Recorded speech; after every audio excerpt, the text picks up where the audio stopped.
Gale Pooley. Okay.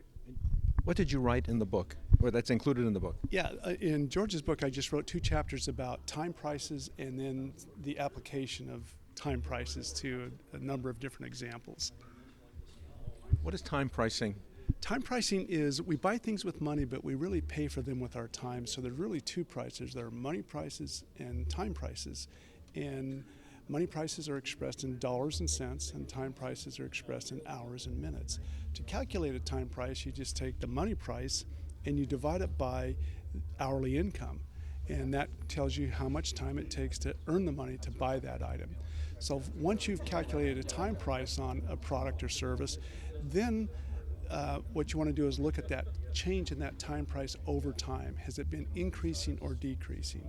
And so the framework lays out a way to think about how to measure, and then the other chapter goes in and actually applies that framework to a number of different products and services.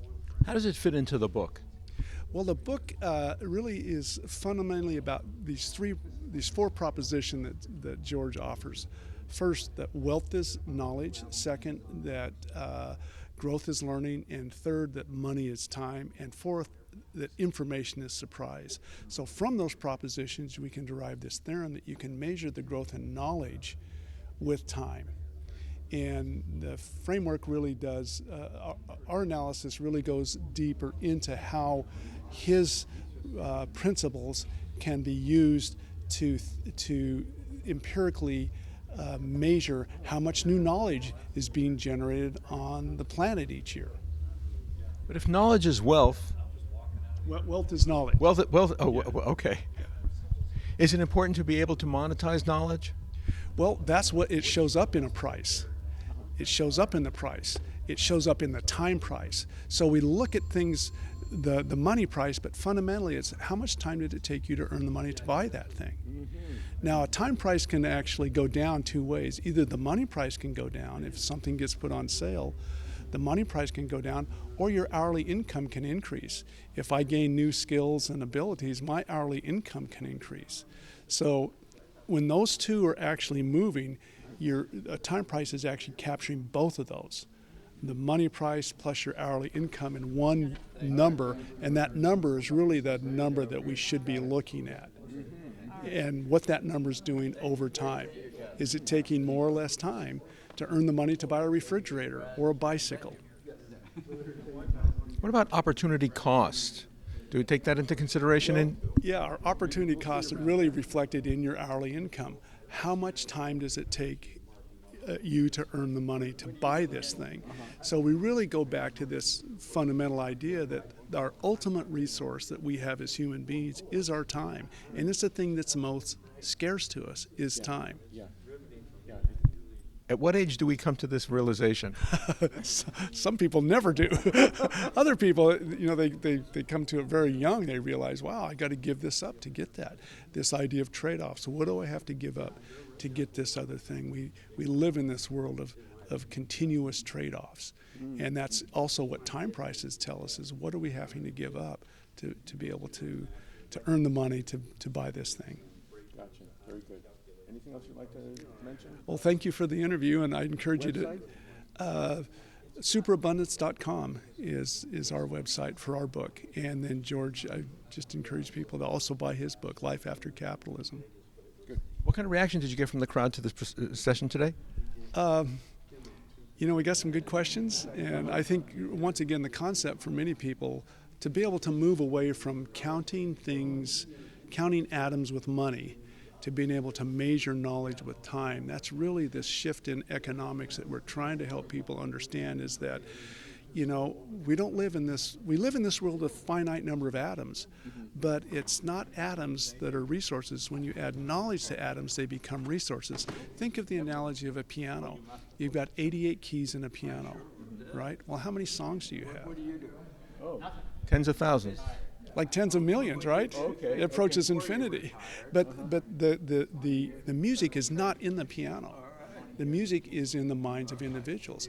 And it's the music that we should be looking at, not counting the number of keys. If you ask somebody like Thanos, the character in the Marvel Avengers, where he makes a statement that the universe is finite and its resources are finite, it's like, well, the first part is right. You do have a fixed number of keys on the piano, but resources are not finite because resources are not a function of atoms. They're a function of knowledge. So if you were to ask Thanos how many songs are on a piano, he would say, well, if you got 88 keys, you must have 88 songs. And that thinking is what's handicapped our ability to really think about how we create value for one another. When we discover new knowledge and we share that with each other, I don't lose that knowledge. I double the knowledge. Right. And that's how we lift one another out of poverty into wealth, is with this discovery and sharing of new, valuable knowledge. What is it about George Gilder that attracts these kinds of thoughts to him and people to him? What's unique about him in that way? I mean, in his way. One, he can think, and two, he can write. Yeah. But lots of people can think. What is it that he's seeing differently? I think he has always questioned. He's always questioned these assumptions that people make, and to go deeper, what is the fundamental assumption that you're making? And his new book critiques both Adam Smith and Karl Marx, their assumptions about their economic kind of visions of things, their economic framework. And he really questioned that did we get to the fundamental here? And his argument is no, Adam Smith should have gone a level deeper and recognized that knowledge is really what creates wealth. The wealth of nations is when people are free to create and discover new knowledge. That's how nations become wealthy. It's not, oil and gold and resources, all these they can become valuable, but they become valuable when you add knowledge to them. Saudi Arabia had all of this oil in 1932. And it was the discovery of the ability to convert crude oil into all of these products. That knowledge, when we added knowledge to crude oil, that's when it became really, really valuable. It went from being a liability to being a really the world's most valuable commodity asset. So it's really knowledge. When he came out with this book, The Israel Test, based on the idea that Israel is a startup nation with innovation, tremendous innovation, not just for the region but for the world. Is this something that was accepted among economists?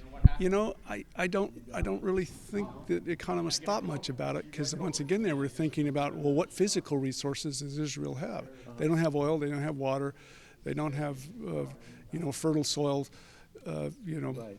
and recognizing that it's the ability to convert these atoms into value through discovery of new knowledge.